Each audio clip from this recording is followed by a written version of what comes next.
Listen, I don't care who it is. You're going to get this on the air now as fast. Oh, sorry about that. A couple technical difficulties, but we have fired the people involved with this immediately.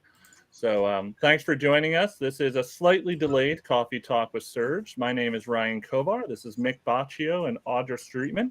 We're going to be with you for about 20 to 30 minutes, depending on audio difficulties, but we'll see what happens. But the very first thing is I definitely need some coffee. So my choice today is Keithwood iced coffee from a local coffee manufacturer here in Dallas. We'll get a nice little sound. And a coffee cup cozy that I once got. It's a little bit of a, it's a perk that I got from Splunk that my innie got here when I first joined about 7 years ago. So thank you, everyone, for joining. We, as always, are going to start off with a little bit of a news segment from Audra, where Mick and I provide some feedback, and then go into a charity countdown, and then a bit of a deep dive. Today, we're going to talk about ICS. We're going to talk about all sorts of things. That's what I'm most excited about. We're also going to talk about why you care about cybersecurity. So, Audra, what do we have on the docket today? Sure. Well, let's get started. We first have a vulnerability from Microsoft. So this was released last Tuesday. It was Patch Tuesday. There were more than 100 released from Microsoft. This one is CVE 2022-26809. It's a zero-click remote execution vulnerability in Microsoft's RPC runtime, and it has a CVSS score of 9.8. So it affects a variety of Windows and Windows Server versions, and it can use a variety of transports. So there's multiple ports here. We have RPC endpoint mapper, which is TCP port 135. You have RPC over SMB, which is port 445, which you do not want to expose to the internet. Endpoint mapper over HTTP, that's 593. And so a number of ports, and it's not just those three. There's, a bunch of ephemeral ports that could apply for this. And over the weekend, I saw Kevin Beaumont, who used to work at Microsoft. He tweeted that he had set up a honeypot and a Splunk instance, and he didn't see any attempts to exploit this. So we're still waiting to see a proof of concept with this one. So that could change if that comes out. And Mick and Ryan, what do you make of this so far? I'm curious to see. Mick and I had some rigorous debate on whether or not this mattered. And for me, my thought is, you still see Blue Eternal. I think Kevin pointed that out on his blog, right? Like that all the stuff he was seeing in the honeypot was still Blue Eternal. And we're still seeing stuff from Conficker, and that's 12 years ago now. And the problem with but the reality is Microsoft has something like 9 billion endpoints going back all the way to Windows NT 4.0. And so anytime you have a major high vulnerability or high CVE bug, especially anything that has the ability for RCE or privilege escalation, it's going to be with us for a long time. And so I do think this is a big deal, but because it's already patched, it kind of mitigates the immediacy of the concerns. That's my thoughts. Right, and I kind of wanted to. I agree with you, and I don't agree with you. Right, this has been patched. In one of the billion patches that came out on Patch Tuesday, this was one of them. So, but just like you said, with Eternal Blue, there was a patch that came out, just no one did it. There is no proof of concept that I've seen or heard about. So I'm a little curious if this will have legs maybe next week, the week after. I do think it goes back to what we kind of keep preaching, I don't know, for the past forever, patch your systems. Patch your systems. That's the number one here. I'm curious, there's going to be detections capable once the proof of concept comes out. There's going to be various bits and bobs there we're going to see. I know Twitter was above Marcus Hutchinson, very famous WannaCry. I think I got his last name correct. He went through and kind of he's been trying to figure it out, hasn't got through. Audra, you and I talked a bit about Malware Jake recently. He went over to Scythe, right? Big shout out to Scythe. Yeah, I actually have the link here, and I can share this in the LinkedIn chat for anyone who's interested. Sands held, Drew beat me to it, our producer. Thanks, Drew. So there was a webinar that they had, a webcast with Sands, where they kind of went more in depth about remote procedure calls what are they exactly? How does this apply with this vulnerability? And kind of explaining, because there was some initial confusion, right, with the release that Microsoft put out about SMB. And it's not about SMB. That's just one of the different transports that you could use. And so I guess that's the clarification. But until there's, a proof of concept, it's going to be difficult to know exactly how it works. But it is some interesting insight if anyone's interested. Well, of course, the problem with any vulnerability like this, though, is the vulnerability mining that occurs, right? Something that you can pick at. We saw this for Log4Shell, the non-ending amount of CVEs that kind of came out. So it'll be interesting to find as time goes on if there's more here that we just didn't see to start with. Right. I think that's the bigger problem is that, one, a vaguely worded, notification on Microsoft's website is not new, especially for something like this really detailed. I think the big problem is that this is wormable. And like Ryan said, if there is a proof of concept that comes out, what does that lead to? Because, with vulnerability mining, you're just kind of finding the next chink in the armor after that. So it could be really bad, but we'll have to kind of wait and see on this. Yeah, no, we're watching it carefully on Surge. What else do we have, Ms. Audra? Well, so CISA, the FBI, and the Department of Treasury, they issued an alert yesterday on Monday about Lazarus Group. This is a North Korean state-sponsored APT group. They've been tied to several recent cryptocurrency heists, including the 540 million DeFi hack on Ronin Network. So that's more than $500 million worth of currency stolen that they believe was tied to this group. And the U.S. Treasury's Office of Foreign Assets Control, OFAC, they announced sanctions just the other day against Lazarus Group. They were able to trace based on the Ethereum wallet used in that. So the State Department also announced on Friday a reward of up to $5 million for information about North Korean digital operations, because as you both know, the money that they gain from this, it could help fund, nuclear proliferation or, any type of weapons program, which is obviously concerning from, a national perspective. I think one of the things that's been most fascinating to me in the last year or so, like when I first heard crypto bros and sisters talking to me about blockchain and Bitcoin and Ethereum, it was all about untraceable, bro. Like this is going to be the new world. Like we're going to get away from the government control. And Lord howdy, has that not been the case? Like it actually feels like it is more likely to result in you being prosecuted by using cryptocurrency than unmarked 20s and hundreds across the world, right? Like this is just not stopping. Well, I think it's not unregulated, but kind of it's decentralized. So taking advantage of that, like when you first introduced a banking system, you had folks take advantage of that, and we're seeing that. Where I think it differs greatly with North Korea is that this is not their first time at the rodeo. They have been known to target cryptocurrency exchanges, and cryptocurrency laundering has been kind of their MO for, I don't know, 4 or 5 years that I can wasn't it track at some now. point right around the first Lazarus Sony sort of excitement? Wasn't this like a double-digit percentage of the GDP of North Korea? I think I saw something that said they had like 2 billion with a B, and close to that in crypto monies last year. That's just nutty. So to think about, they're using that to fund maybe just their weapons program. The overall operations of the government and military are funded in part, by their gains from cryptocurrency, hacks. So I don't think that's going to stop. I just think you got to fix parts of cryptocurrency to kind of eliminate that as best you can. I do find the timing really interesting. I know last week there was a guy who just got 5 years.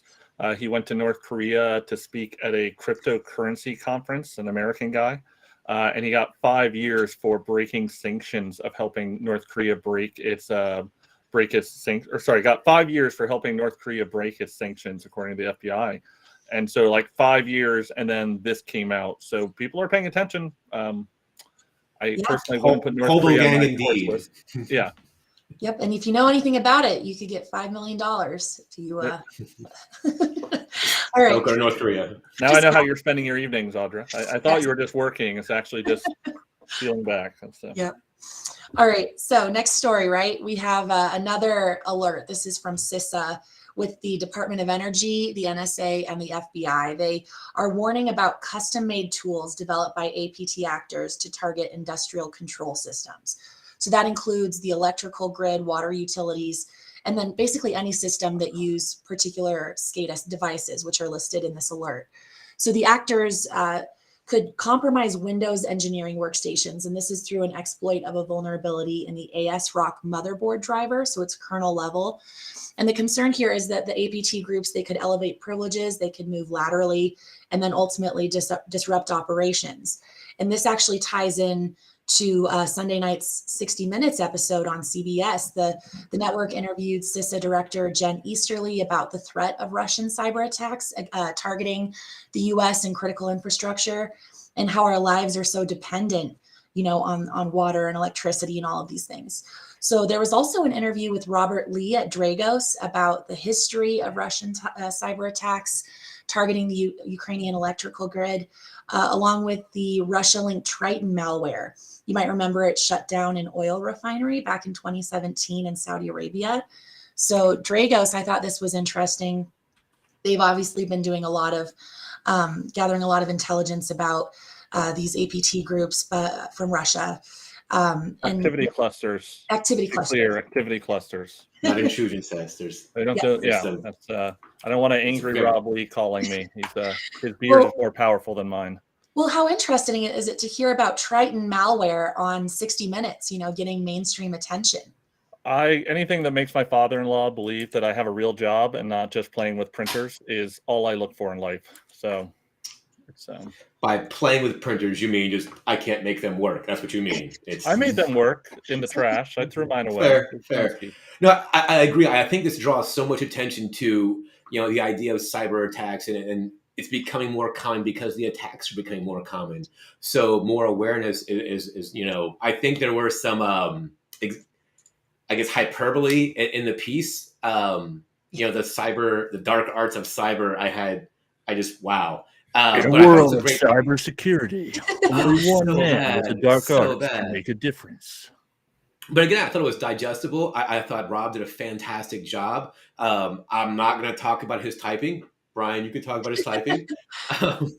Well, the more ominous you can look, the better, right? It's all about, giving off the right vibe with your typing skills. I loved the work. It was a great piece of research. I've been consuming the white paper that Dragos and other people have put out. We're going to talk more about this in the deep dive. I think the most fascinating thing, the byword was this is a Swiss Army knife of ICS malware, right? And I didn't quite get it till there's a great visualization in the white paper, but it actually shows just all the levels of the stack that this malware works on, from the intrusion on the enterprise asset outside the traditional operational technology. If you know anything about the Purdue model, theoretically this shouldn't happen, but obviously it does. But basically this malware works all over the place on different levels, and they just kind of packed a lot of capabilities in a single bit of code, which is really impressive. And you don't see that often in the ICS world. So I see why they had a very nice white paper and a 60-minute segment on it. It's pretty sexy work, and congratulations to a whole bunch of folks. I know Mandiant worked on it, Microsoft, Dragos, obviously. Congrats to all the researchers and team who put that together. Yeah, fantastic job. It's especially relevant right now. So it's, something, and that kind of, we'll get back to that later in our 60-minute challenge, but first 60-second challenge.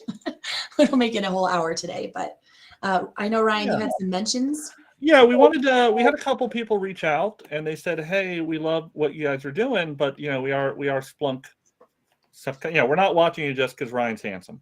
And to my mother, thank you. But for the rest of you who are watching, we did have some questions about things we're doing at Splunk and why. So we wanted to talk about a few of them. One of which is we're doing a whole bunch of public outreach this summer. So, most of the search team, if not all of us, will be at RSA. We are going to be doing a couple special invites that I'll talk about how to get possibly invited to if you're very lucky. We're also going to be tweeting throughout the time there. Mick and I are going to be doing some rap sessions with friends and partners and stuff like that across the area. Audra is going to be doing some stuff at the booth. We have fun stuff going on there.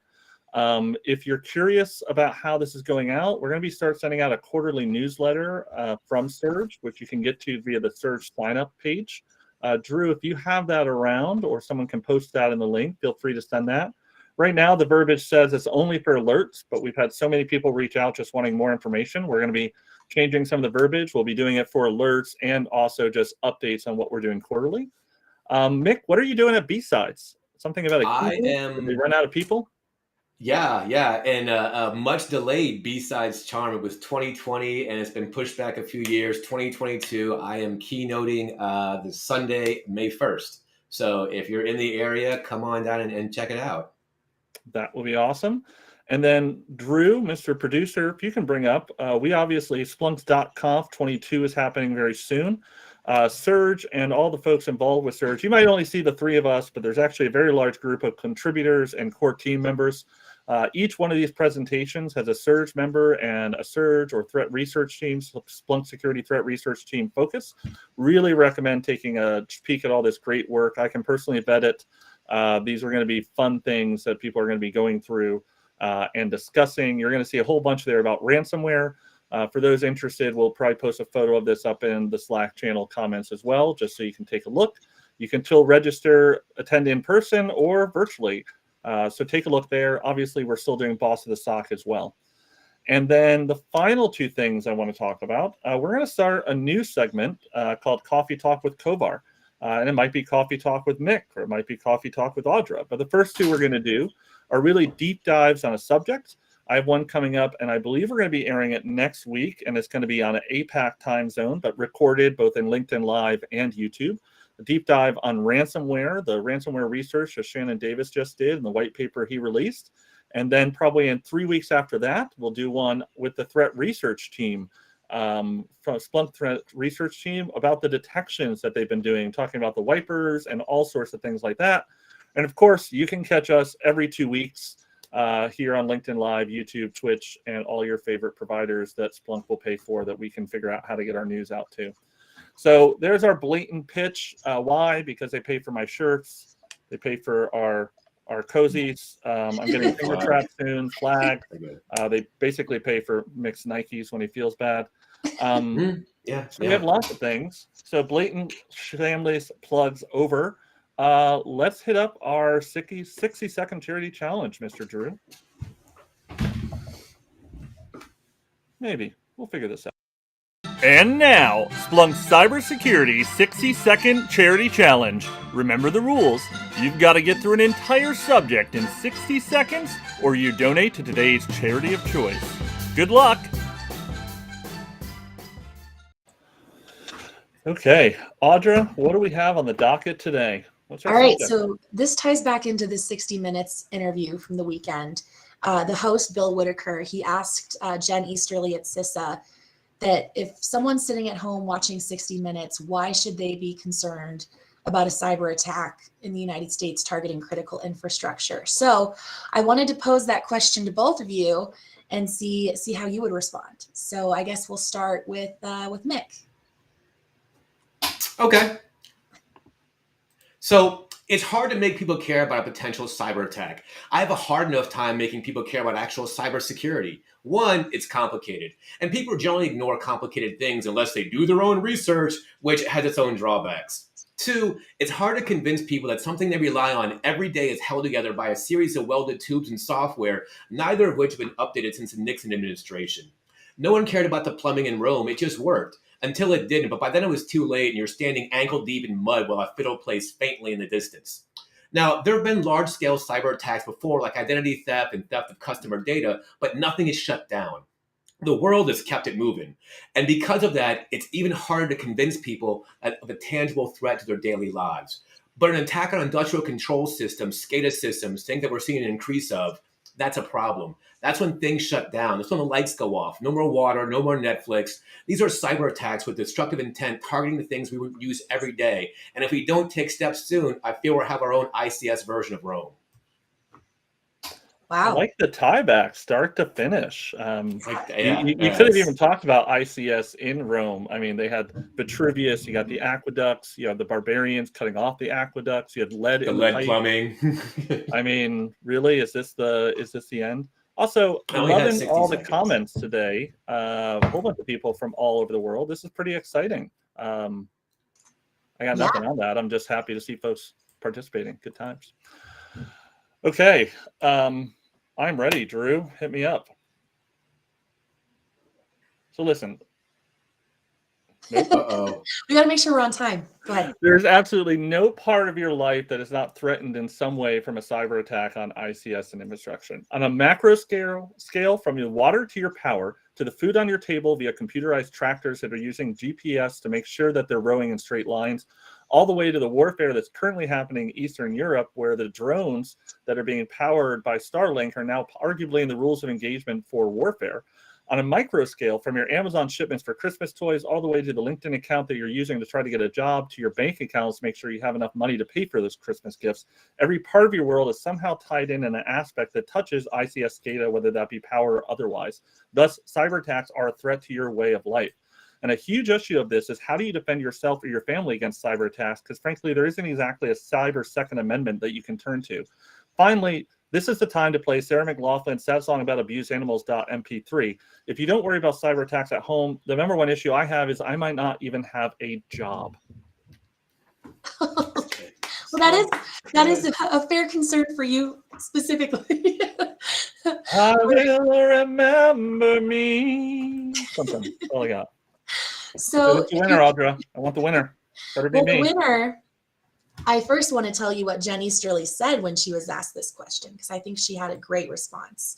She said, everything that you do, hour by hour, is largely dependent in some way on critical infrastructure, as you both said. So you get gas from the local pump, you get food at the grocery store, how you get money from the ATM, how you get your power, water, communicate, all of that's critical infrastructure. And she said all of that is at potential risk to a Russian malicious cyber attack. So I think this week, as much as I enjoyed the references to Rome and Sarah McLaughlin, I think I'm going to go with Jenny Sturley this week as the winner. Yay. That's fair. No? That's fair. Okay. That's fair. Yeah, I knew you were a Lilith right, Fair fan. I always knew you were a Lilith Fair fan. So this is this way. What is our charity this week? Face the Wrath. So the charity this week is let me pull it up here. 1 second. Drew, can you bring up that link? Let's see. It's loading for me right now. This is Year Up is what it's called. And we chose this specifically because our intern, Adam, who's watching right now, is a member of Year Up. He's taking part in this program, which helps, people gain experience in careers that they're interested in through internships and help advance higher education. So. And there's a fun fact about Adam. One of my very good friends, Mike's very good friends, and a fellow person on Surge, Marcus LaFriera, he was actually a mentor on Cyber Patriots, which is for folks in high school. And turns out that Adam and Marcus were actually part of that program at the same time, where Marcus actually mentored Adam there and continues. So congrats to Adam and all that fun stuff and making sure it goes through. Year Up's a great program. If you're in a position to utilize Year Up in a leadership role, or you can ask for it, we highly recommend it. So that is the 60-second charity challenge. We're about 25 minutes. So let's do a real quick, Mick, let's talk a little bit about ICS. Deepish, we'll touch the surface. All right, bye guys. Bye, Audra. We'll figure this out eventually. We'll have a nice awkward exit for Audra at some point. ICS, SCADA, OT, they are an odd area, right? Like they're different. They're not computers. Yeah. Yes. Like it's weird because it's still the same systems underpinning everything we use every day, but because it's not the MacBook I'm logging into, my Windows workstation, I don't see it. It doesn't matter, right? It's just behind the scenes stuff we just don't really think about. I think for me, I had no clue the difficulties of ICS and SCADA, because in my mind, they were just computers. And about 5 years ago, we did a Boss of the SOC, Dave Harold, beloved friend and collaborator for many years. We did a Boss of the SOC ICS SCADA / OT. Actually, it was in partnership with Dragos. And fun fact, some of that relationship has continued. Now they're on bots.splunk.com. Maybe someone can post that on the channel, but we actually have a whole Dragos partnership experience where people can do Splunk detections with Dragos data. But what we learned there was just how different the environment was. Like, first off, protocols. IP is not IP. Like, they do not use TCP IP. Modbus, which I think of when I hear a protocol, I think there's defined in and outs, is a very loosey-goosey. It's less of a protocol than more of a best effort in the way that we choose to implement it at this organization. Well, I think it goes back to, I think for me, my first exposure, and again, my background in the government, there's a lot of guilty knowledge there. I think when Kim Zetter wrote Countdown to Zero Day, and if anyone out there hasn't read it, it's a fantastic book. It will scare you, right? And since then, we're like, oh, this is a problem. We should really address this and talk about this. But I think that was my big first, this is everything we use every day. And kind of those systems were kind of tangential to computers, where the same security rules we do every day, they apply, but they don't. So that makes defense hard. Well, and as I was told very gruffly by a man whose beard was thicker and whiter than mine, people die. And that is a major difference, right? Like my father-in-law, beloved father-in-law, civil engineer, he always hated when I had the word cybersecurity engineer in my title, because in his opinion, an engineer denotes a level of responsibility of, when I screw up, when I build a bridge wrong, people die. When you screw up, someone has to press F5 again. And I was like, yes. That's fair. Okay, that's fair. Yeah, that's fair. Yeah. I get it. In the world of ICS and SCADA, like, it is a different animal. Like, you put a sensor in that interrupts something that causes a valve not to close or open. It could cause death. It could cause injury. It could cause actual kinetic harm. And I think that's where the disconnect is when we talk about cyber attacks. When we talk about cybersecurity, right, we're talking about the cyber attacks in that realm where it's, oh, hey, look, you got phished. Oh, hey, look, your identity was stolen. OPM got hacked and everyone's record's gone now. Those are the things we're used to seeing, used to responding to. But, and check me on this. I don't know of any ICS type attack, that we've seen or read about that is non-destructive in nature. Like, there's no reason that you're not going to exfil data. Well, that's not true to my knowledge. Like, there have been cases where there have been adversaries have gone into environments or operational technology to clone the design of a plant or a manufacturing arena. Right. It's just not what comes up in the media, and it's not stuff that's going to make New York Times because people aren't dying. It's more of a traditional intellectual property. Espionage. Right. Okay. The most famous, of course, who knows who it was? We'll never find out. Stuxnet, right? Where never things know. are spinning out of control. There was a Triton, which we talked about earlier, and but Havex, Dragonfly, going that far back, it's the same things. Well, Sergio at Dragos, I think he was quoted in one of the reports saying there's only been 5 specific targeted malware examples for ICS and SCADA. Part of this, though, is because usually you get into ICS, SCADA, or OT environments, and I should note that OT is kind of the umbrella. ICS and SCADA are used interchangeably, but they're not actually interchangeably. When we talk about it, what we're really saying is OT, operational technology, as in non-enterprise software. But you still have to get in, right? Like, and so the normal method is still spear phishing and dropping a malware, piece of malware. And that might be spear phishing with a Cobalt Strike, Word macro, and then dropping, this Pipedream malware. Or it might be dropping a Trojan that then does reconnaissance and eventually finds the human machine interface, or HMI, that allows for a jump into an OT environment.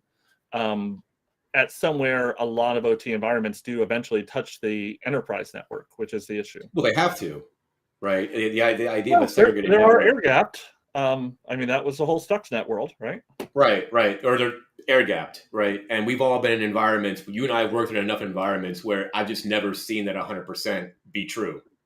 It might be air-gapped one way, but it's not air-gapped the other. right? Like Right. at some point it's, somebody just put in or USB drives in the parking lot. Absolutely. I mean, I guarantee there are people who are in, the biggest one for me, for those of you who have more gray in the beard than I do, who had to deal with Perl. And if you've ever had to deal with CPAN and trying to keep Perl modules updated in a air gap network, you spend a lot of time cutting disks with old CPAN or libraries onto CDs, burning them, and then putting them, or tape, as Jared just pointed out, right, and transferring it over.